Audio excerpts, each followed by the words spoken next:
نقص ہوتا ہے، بہت بڑی کمی ہوتی ہے اور بہت بڑی خامی ہوتی ہے. اور حلم کہتے ہیں بردباری کو، تحمل کو، برداشت کو، بے انتہا اور حد سے زیادہ صبر کرنے کو، معاف کرنے کو، درگزر کرنے کو، برائی کا جواب گالی کا جواب اچھائی سے دینے کو، نفرت کا جواب محبت سے دینے کو، اسے حلم کہتے ہیں. اور حلم یہ اتنی عظیم صفت ہے کہ اللہ تعالیٰ کے جو اسماء ہیں، جو نام ہیں، ان ناموں میں سے ایک نام الحلیم ہے.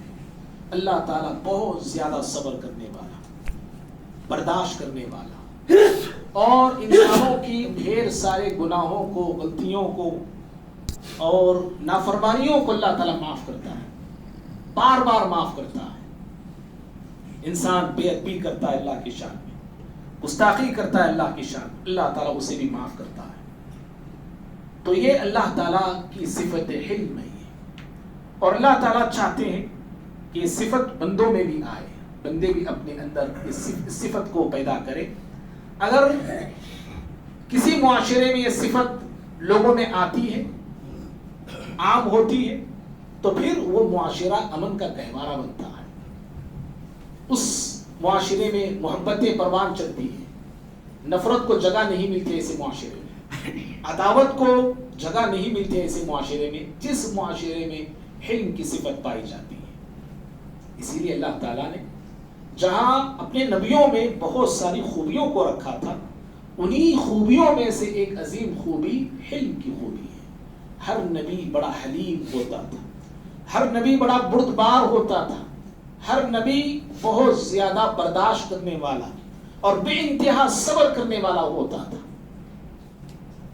اور انہی نبیوں میں سے ایک نبی ابراہیم خلیل اللہ علیہ السلام بھی ہے، جن کا ذکر ہم نے گزشتہ جمعہ بھی کیا تھا کہ جب لوط علیہ السلام کی قوم کی تباہی کی خبر ابراہیم علیہ السلام سنے تو اللہ تعالیٰ کہتا ہے یجادلنا فی قوم لوط. لوط علیہ السلام کی قوم کے حوالے سے ابراہیم علیہ السلام تکرار کرنے لگے. اس کے بعد اللہ نے کہا ان ابراہیم لحلیم، بے شک ابراہیم علیہ السلام بڑے بردبار تھے، حلم والے تھے، حلیم کی صفت اپنے اندر رکھتے تھے. کہ قوم کی تباہی کی خبر سن کر فوراً وہ کہنے لگے کہ اللہ تعالیٰ اس قوم کو کیسے تباہ کرے گا جبکہ وہاں پہ لوط علیہ السلام موجود ہیں. یعنی لوط علیہ السلام کا حوالہ دے کے ابراہیم علیہ السلام چاہتے تھے کہ اللہ تعالیٰ قوم کو ایک اور موقع دے دے تاکہ وہ قوم سدھر جائے، اپنے غلطیوں پہ نادم ہو جائے، اپنے غلطیوں سے توبہ کرے.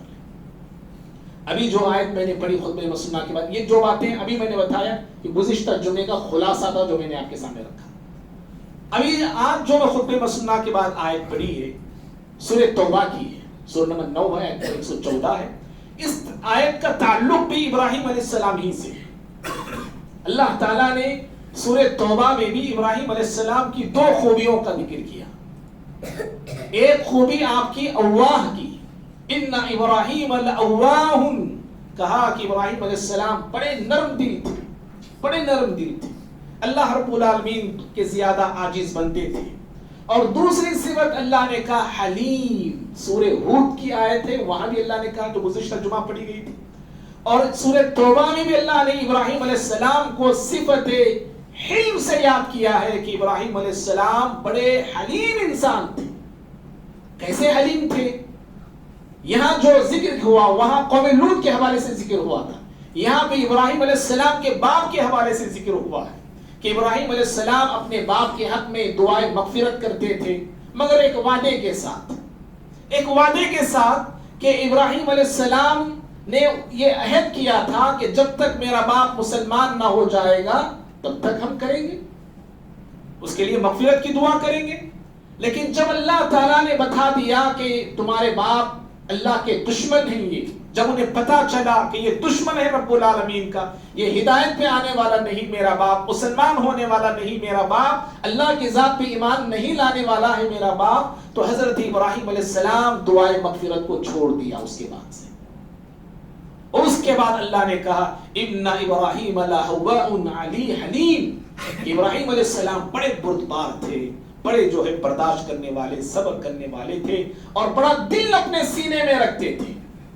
ابراہیم علیہ السلام جب اپنے باپ کو نصیحت کرنے لگے، ایک اللہ کی عبادت کی طرف بلانے لگے، بتوں کی عبادت سے، بتوں کی گندگی سے منع کرنے لگے، تو باپ کا ریاکشن کیا تھا؟ اللہ نے قرآن میں سورہ مریم میں اس کا ذکر کیا، آیت نمبر 40 پر 6، آیت نمبر 40 پر 7 میں اللہ نے کہا کہ باپ ابراہیم علیہ السلام کی دعوت کو سن کر، ان کی محبت بھرا اسلوب سن کر بھی باپ کا اتنا خطرناک ریاکشن تھا، کہنے لگا یا ابراہیم، اے ابراہیم، کیا تم میرے خداؤں سے اعراض کرتے ہو؟ میرے خداؤں سے تم منہ موڑ لیتے ہو؟ لأرجمنک، تو میں لئن لم تنتہی لأرجمنک وہجرنی ملیہ، کہا اگر تم اس سے باز نہیں آؤ گے تو میں تمہیں سنسار کر دوں گا۔ دھمکی دیتا ہے باپ، میں تمہیں سنسار کر دوں گا اور تم مجھ سے ہمیشہ کے لیے دور ہو جاؤ۔ گھر سے نکال دیا، گھر سے باپ نے نکالا، دھمکی دی باپ نے سنسار کرنے کی۔ تو ابراہیم علیہ السلام کا اسلوب کیا تھا؟ ان کا حلم دیکھو اب یہاں پہ۔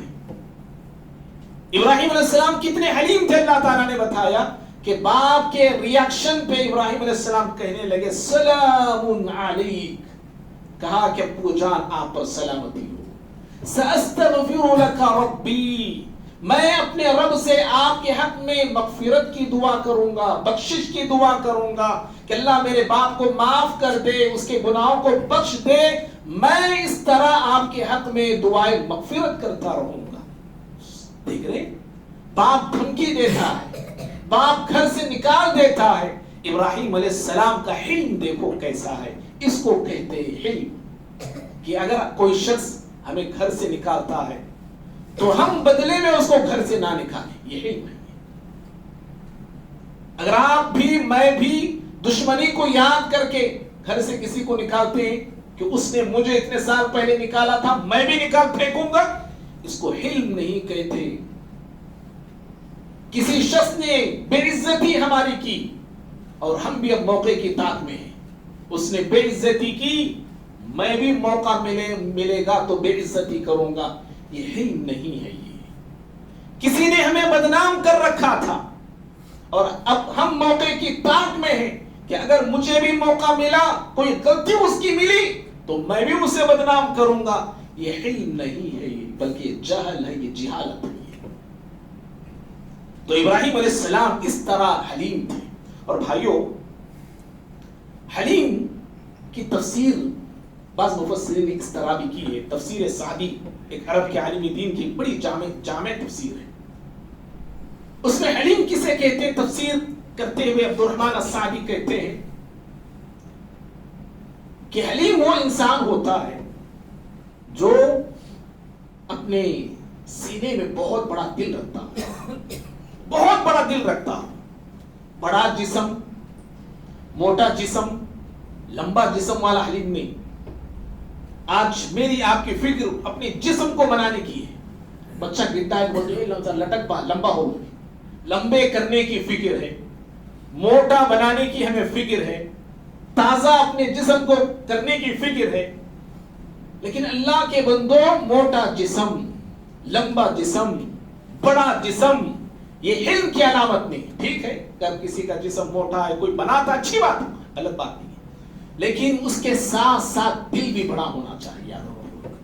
دل کے اندر وسعت ہو، دل کے اندر کشادگی ہو، صرف آپ کے دل میں آپ کی دوست کی محبت نہ ہو بلکہ آپ اپنے دشمن کا بھی بھلا چاہنے والے ہو،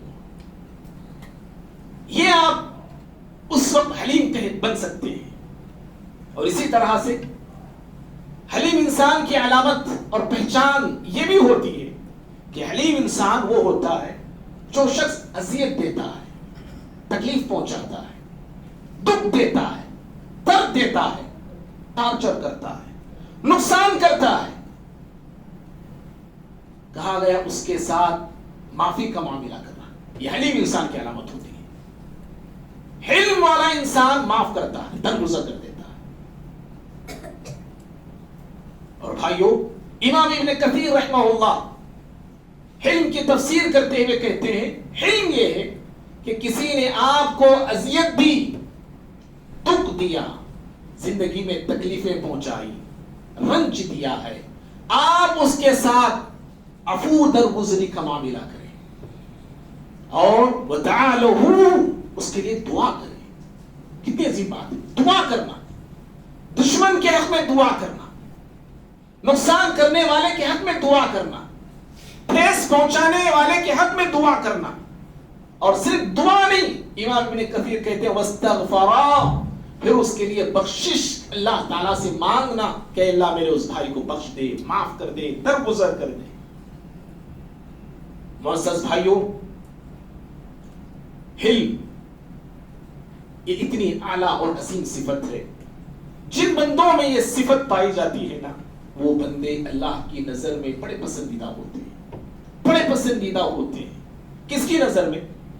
کائنات کے مالک کی نظر میں، کائنات کے خالق کی نظر میں، کائنات کے رازق کی نظر میں، جو ساری کائنات کا رب العالمین ہے، اس کی نظر میں وہ بندے پسندیدہ ہوتے ہیں جن بندوں کی زندگی میں حلم کی صفت آتی ہے، جو حلیم ہوتے ہیں، صبر کرتے ہیں، برداشت کر کے چلتے ہیں، تحمل سے کام لیتے ہیں، سب کو لے کے چلتے ہیں، ایک دوسرے کی غلطیوں کو معاف کرتے ہوئے آگے بڑھتے ہیں۔ اللہ رب العالمین کی نظر میں ایسے بندے محبوب ہوتے ہیں اور چہیتے ہوتے ہیں۔ صحیح مسلم کی اور دیگر احادیث کی کتابوں میں حدیث موجود ہے، پیارے نبی صلی اللہ علیہ وسلم کی خدمت میں ایک وفد آتا ہے، ایک جماعت آتی ہے، جس کو احادیث میں وفد عبد القیس کہا گیا ہے۔ وہ وفد آتا ہے، جیسے ہی لوگ آئے، وہ وفد آیا، سارے کے سارے لوگ ایک آدمی کو چھوڑ کے، پیارے نبی صلی اللہ علیہ وسلم کو دیکھے نہیں تھے، یہ لوگ ملاقات نہیں کیے تھے۔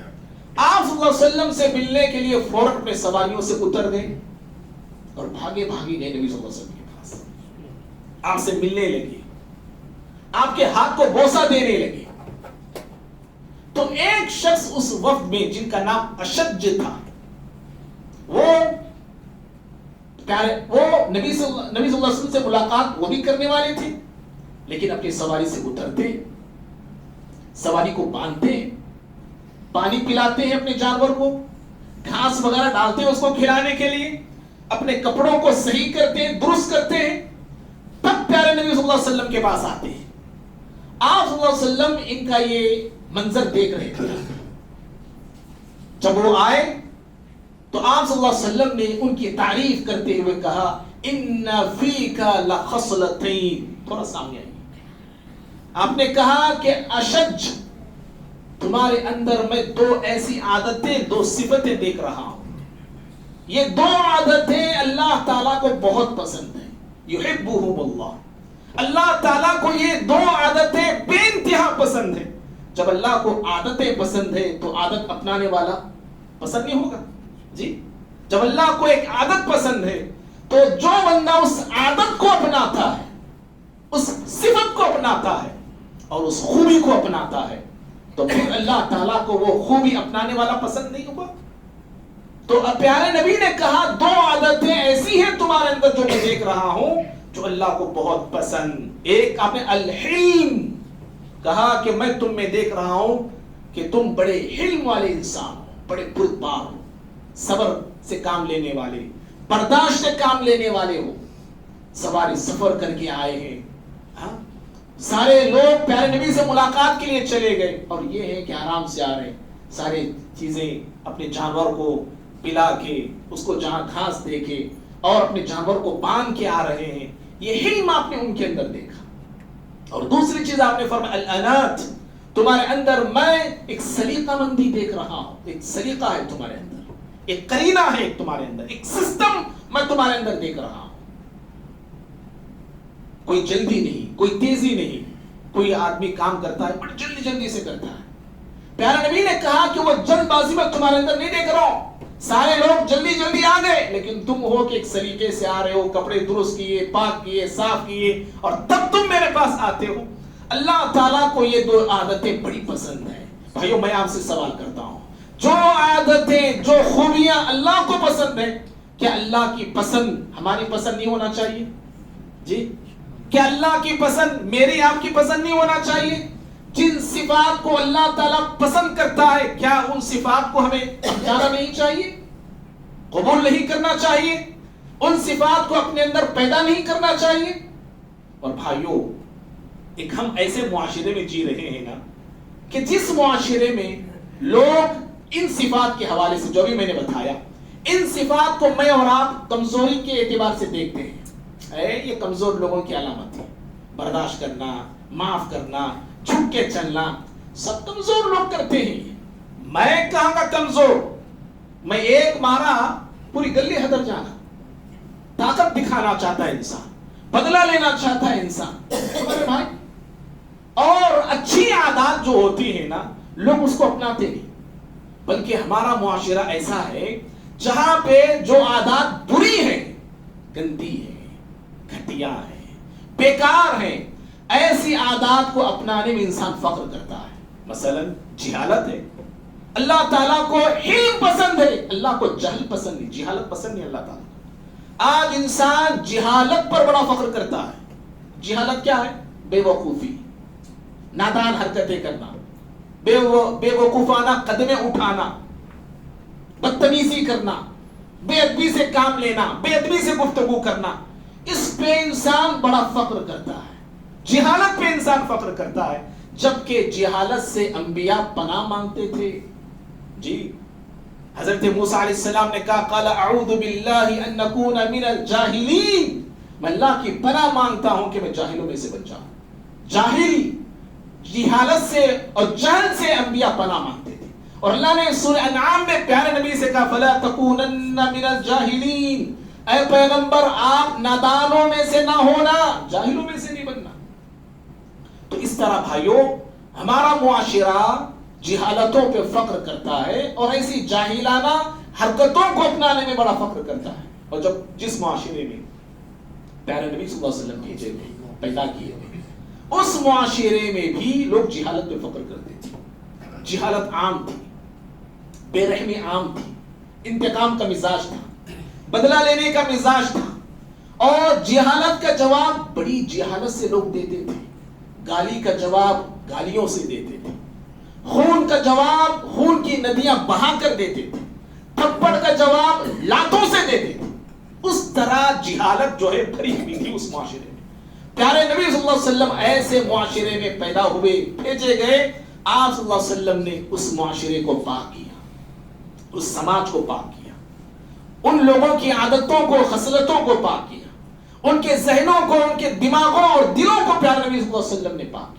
کیسا پاک کیا؟ اتنا پاک کیا، اتنا پاک کیا کہ آگے چل کے وہی لوگ جو صحابہ کہلائے سامنے والوں کی بڑی سے بڑی غلطیوں کو، بڑی سے بڑی خطاؤں کو سیکنڈوں میں معاف کر دیا کرتے تھے. سیکنڈوں میں. یہ امیر معاویہ رضی اللہ تعالیٰ عنہ امیر المؤمنین ہیں، وقت کے بادشاہ ہیں. خطبہ جمعہ کا خطبہ دے رہے تھے. ایک شخص کھڑا ہوا اور کھڑے ہو کے حضرت امیر معاویہ رضی اللہ تعالیٰ عنہ کے خلافت کے خلاف بولنے لگا کہ آپ غلط خلافت کر رہے ہیں، آپ غلط بادشاہ ہیں، ایسی حکومت آپ کی ہے، بے انصافی ہے، ایسی ویسی باتیں، جھوٹی الزامات آپ کے منہ پہ کہنے لگا. حضرت امیر معاویہ رضی اللہ تعالیٰ عنہ غضبناک ہو گئے اور آپ کا غصہ آپ کے چہرے پہ نظر آنے لگا. آپ سیدھے ممبر سے نیچے اتر گئے، نیچے اتر گئے ممبر سے. لوگوں نے سمجھا یہ جو اعتراض کر رہا ہے اب اس کا خیمہ ہو جائے گا. لیکن آپ سیدھے مسجد سے نکلے. ایک حجرہ تھا مسجد کے باہر، حجرے میں گئے، کمرے میں گئے، وضو کیا، غسل کیا اور پھر سیدھے آ کے ممبر پہ چڑھ گئے اور پھر کہا لوگوں، پیارے نبی صلی اللہ علیہ وسلم نے کہا ہے کہ جب تمہیں غصہ آئے یا تمہیں کوئی غصہ دلائے تو اس کا علاج پانی ہے، پانی سے اپنے غصے کو ٹھنڈا کرو. اس شخص کی باتوں سے میں غضبناک ہوا، لیکن میں نبی کی سنت پر عمل کرتے ہوئے اپنے اس غصے پر پانی پھیر دیا ہے. یہ کتنی بڑی بات ہے یہ کہ سامنے والے کو نظر انداز کر دینا، سامنے والے کی نادانی اور بے وقوفی کو جو ہے نظر انداز کر دینا، معاف کر دینا، معمولی کام نہیں ہے۔ ابن جرموس ایک ظالم گزرا ہے جس نے حوالی رسول اور پیارے نبی کے پھوپھی زاد بھائی زبیر بن عوام رضی اللہ تعالیٰ عنہ کو شہید کر دیا نماز کی حالت میں۔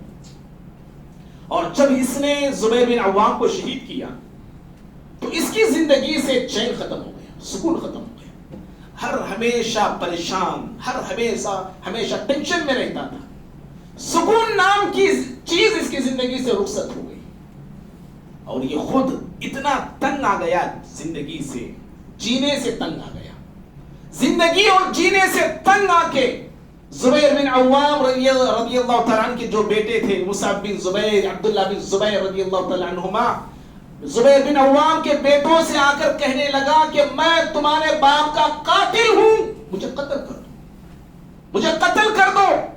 کیوں؟ اس لیے کہ میرے لیے میری زندگی عذاب بن گئی ہے، میں جینا نہیں چاہتا، مجھے قتل کر دو، مجھے مار دو، میں تمہارے باپ کا قاتل ہوں۔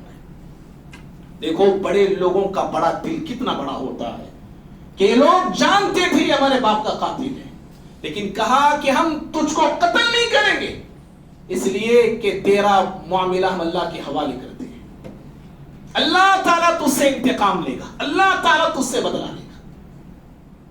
پیارے نبی صلی اللہ علیہ وسلم نے معاشرے کو کیسے پاک کیا؟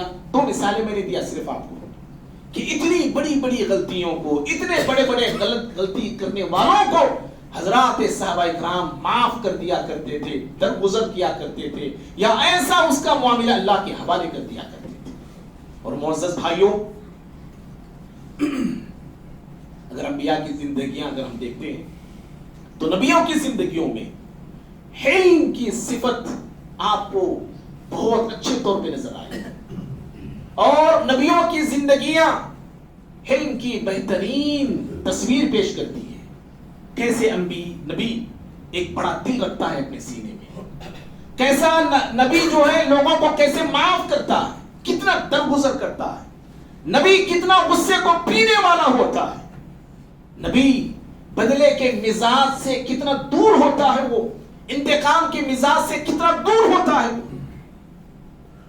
بخاری مسلم کی حدیث ہے، پیارے نبی صلی اللہ علیہ وسلم، ایک نبی کا آپ نے ذکر کیا، ایک نبی تھے، اس نبی کو ان کی قوم نے اتنا مارا کہ پیغمبر کو لہو لہان کر دیا، پیغمبر کے چہرے سے خون بہنے لگا، اور وہ پیغمبر اپنے چہرے سے خون کو صاف کرتے جاتے تھے، اپنے چہرے سے خون کو پوچھتے جاتے تھے اور کہتے جاتے تھے اللہم اغفر لی قومی فإنہم لا یعلمون، کہتے تھے پروردگارا میری قوم کو بخش دے، معاف کر دے، اس لیے کہ لوگ نہیں جانتے۔ غور کرنا اس جملے پہ کہ نبی دیکھو مار کھا کر بھی، زخم اٹھا کر بھی، خون کی حالت میں کہتے ہیں یہ میری قوم کے لوگ ہیں۔ کیا بول رہے ہیں؟ اللہم اغفر لی قومی، مارنے والوں کے حوالے سے پیغمبر کہتا ہے کہ یہ میرے لوگ ہیں، یہ میری قوم ہے۔ آپ اور میں کہہ سکتے ہیں اگر بھائی بھی مجھے مارا، تو کہاں کا بھائی بولتے ہیں سیدھا، تو کون سا بھائی؟ فوراً تعلق توڑ لیے، رشتہ ناتا توڑ لیے، خونی رشتہ جانی دشمن میں بدل جاتا ہے فوراً۔ لیکن نبی مار کھا کے کیا کہتے ہیں؟ یہ میری قوم ہے، یہ میرے لوگ ہیں۔ اور دوسری بات انہوں نے کیا کہا؟ پروردگارا میں نے انہیں معاف کیا، مارنے والوں کو میں نے معاف کر دیا، اے اللہ تو بھی انہیں معاف کر دے، تو بھی انہیں معاف کر دے۔ اور یہ مار کیوں رہے ہیں؟ یہ مجھے کیوں مار رہے ہیں؟ عذر بتایا، خود پیغمبر نے عذر بتایا، فإنہم لا یعلمون، اے اللہ یہ لوگ میرے ساتھ ایسا سلوک اس لیے کر رہے ہیں، مجھے مار اس لیے رہے ہیں، یہ لوگ مجھے نہیں جانتے، یہ لوگ میرے مقام کو نہیں پہچانتے، اس لیے یہ لوگ ایسا سلوک میرے ساتھ کرتے ہیں۔ اللہ کے بندو دیکھو ایک نبی جو ہے اپنے سینے میں کتنا بڑا دل رکھتا ہے، اور ایک نبی کیسے لوگوں کو معاف کرتا ہے، اور ایک نبی لوگوں کی شرارتوں کو اور جہالتوں کو خوشی خوشی کیسے برداشت کر لیتا ہے؟ پیارے نبی صلی اللہ علیہ وسلم کی زندگی علم سے بھری زندگی ہے. سینکڑوں واقعات مجھے آپ کو نبی صلی اللہ علیہ وسلم کی زندگی میں یہ علم کی صفت والی آپ کو ملے. آپ کی زندگی میں علم مجھے آپ کو نظر آئے گا. بڑی مشہور حدیث ہے بخاری وغیرہ کی. آپ صلی اللہ علیہ وسلم مسجد میں تشریف فرما ہے, صحابہ کرام بیٹھے ہوئے ہیں, ایک عربی آتا ہے اور آ کے فبال فی المسجد, مشہور حدیث ہے, بارہ ہم سن چکے ہیں.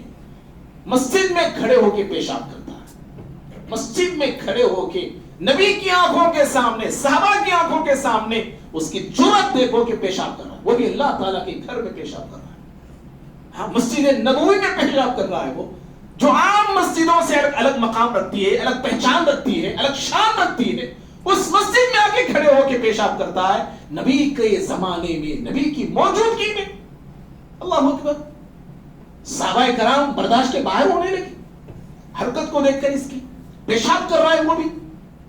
پیارے نبی سمجھ گئے کہ میرے صحابہ برداشت کے باہر ہیں. آپ نے کہا ڈرو, چھوڑو اس کو, پیشاب کرنے دو اس کو. یہ علم دیکھ رہی ہے, یہ علم ہے. جب کوئی شخص ایسی حرکت کرے تب آپ اپنے غصے کو کنٹرول کریں. کوئی جہالت کر رہا ہے, آپ کا غصہ کنٹرول میں ہونا چاہیے. کوئی شرارت کر رہا ہے, آپ کا غصہ آپ کے تابع ہونا چاہیے. اس وقت آپ اپنے غصے کو کنٹرول کرتے ہیں تو آپ حلیم انسان ہیں. نارمل حالات ہیں تب آپ جو ہے نارمل ہیں, غصے میں نہیں.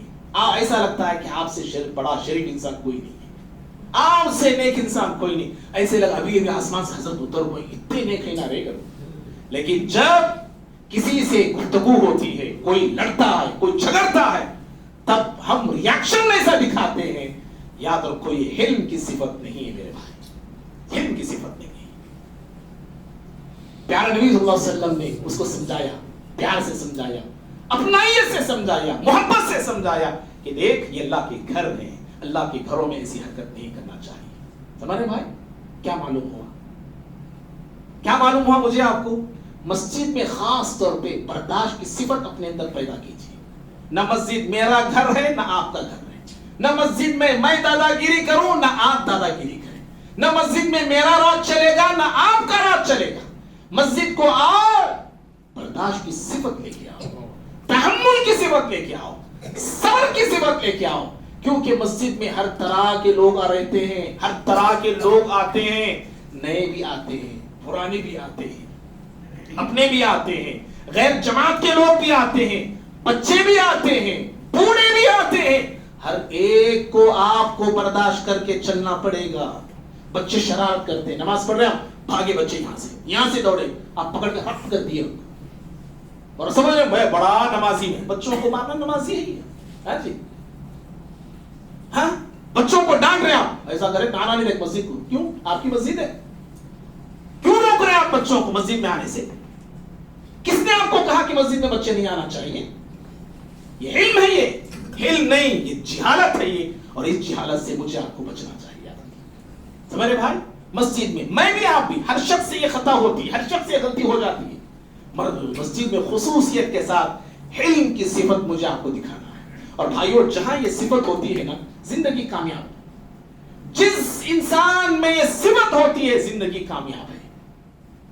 شوہر بھی یہ صفت ہے, کامیاب ہے زندگی میں. بیوی کی غلطیاں دیکھتا ہے, نظر انداز کر رہا ہے. بچے گھر میں شرارت کرتے ہیں, نظر انداز کرتا ہے. بچے انہیں باپ چاہتے سب جو ہے, جیسے شیر آتے سب جانور بھاگتے ویسے بھاگ جانا بچے. تب بولتا ہاں چل رہی میری گھر میں ویسا. بولے تو انہیں جا گیا, بچے شرارت کر رہے, ناچ رہے, بھاگ رہے, بہت انہیں سمجھتا ہے ارے میری کیا بھی چلتی نہیں, بیلٹ نکالتا ہے چلانے واسطے, نہیں تو بڑا ڈنڈا نکالتا. کیوں؟ دکھانا, میرا روپ دکھانا.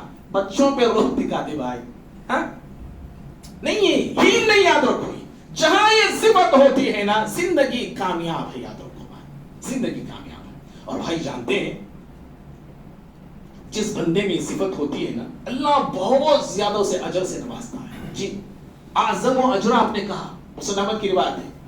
صرف اجر نہیں کہا اللہ پیارے نبی صلی اللہ علیہ وسلم, اعظم و اجر, بڑا اجر اللہ اس کو دیتا, عظیم اجر دیتا. کتنا بڑا میں اور آپ تصور نہیں کر سکتے. آپ نے کہا المؤمن الذي يخالط الناس ويصبر على آذاهم أعظم أجرا من المؤمن الذي لم يخالط الناس ولم يصبر على آذاهم. آپ نے کہا وہ مومن جو لوگوں میں گھل مل کے رہتا ہے. کیا کہا آپ نے؟ لوگوں میں گھل مل کے رہتا ہے اور لوگوں سے جو اسے کھٹی مٹی باتیں سننی پڑتی ہے اس پہ صبر کرتا ہے.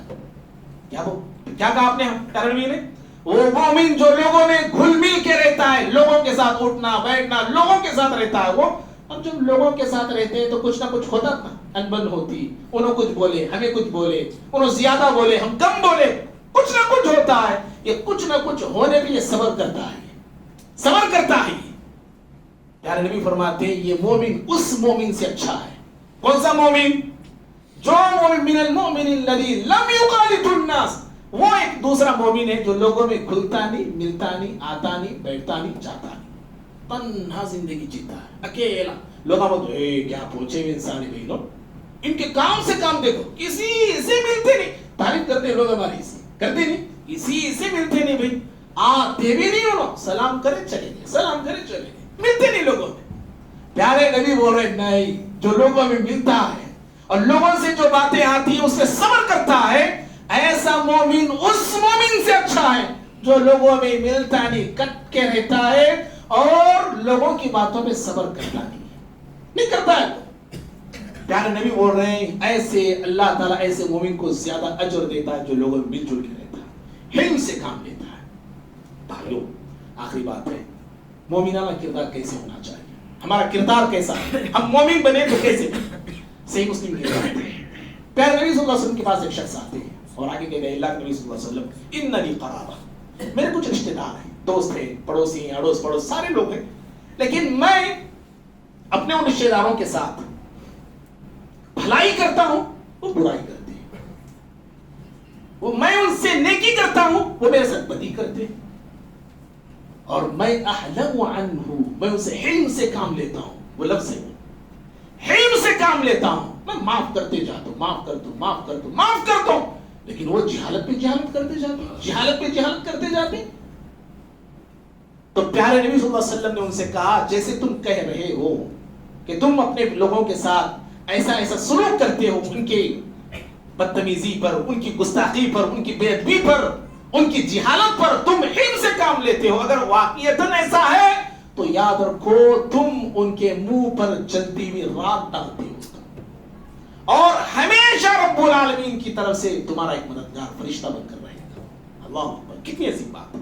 تو بھائیو بہرحال وقت ہو گیا ہے, صفت حلم کو اپنانے کی آج ضرورت ہے, اور جو ہے صفت حلم سے محروم ہو کے زندگی جو شخص جیتا ہے وہ جو ناکام زندگی ہوتی ہے, اور پھر ایسا انسان جو ہے نفس کا غلام بن جاتا ہے, غصے کا غلام بن جاتا ہے, اور پھر وہ ہر کسی سے انتقام لینا چاہتا ہے, بدلے کا مزاج اپنے اندر رکھ کے زندگی جیتا ہے. جبکہ اللہ رب العالمین نے بندوں کی تعریف کیا, مومن بندوں کی, والکاظمین الغیظ والعافین عن الناس, غصے کو پینا, غصہ آنا بری بات نہیں, غصے کو جو پیتا ہے لوگوں کو معاف کرتا ہے, اللہ ایسے بندوں سے محبت کرتا ہے, اور ایسے بندوں کی اللہ تعالیٰ نے تعریف فرمایا ہے. اس صفت کو مجھے آپ کو اپنانے کی ضرورت ہے. دعا ہے رب العالمین سے اللہ تعالیٰ مجھے آپ کو اس صفت کو اپنانے کی توفیق عطا فرمائے. اللہ ہم تمام کو صفت حلیم کو اپنی زندگیوں میں لانے کی توفیق دے. اللہ ہم تمام کو حلیم انسان بنائے. اللہ تعالیٰ ہم تمام کو ایک دوسرے کی غلطیوں کو نظر انداز کرنے, ایک دوسرے کو معاف کرنے کی اللہ توفیق عطا فرمائے. اور اللہ رب العالمین ہم تمام کی گناہوں کو, خطاؤں کو اپنے فضل سے معاف فرمائے. امت مسلمہ کے حال پر اللہ رب العالمین رحم فرمائے. آمین. اقول قولی هذا استغفر الله لي ولكم ولسائر المسلمين من كل ذنب فاستغفروه انه هو الغفور الرحيم.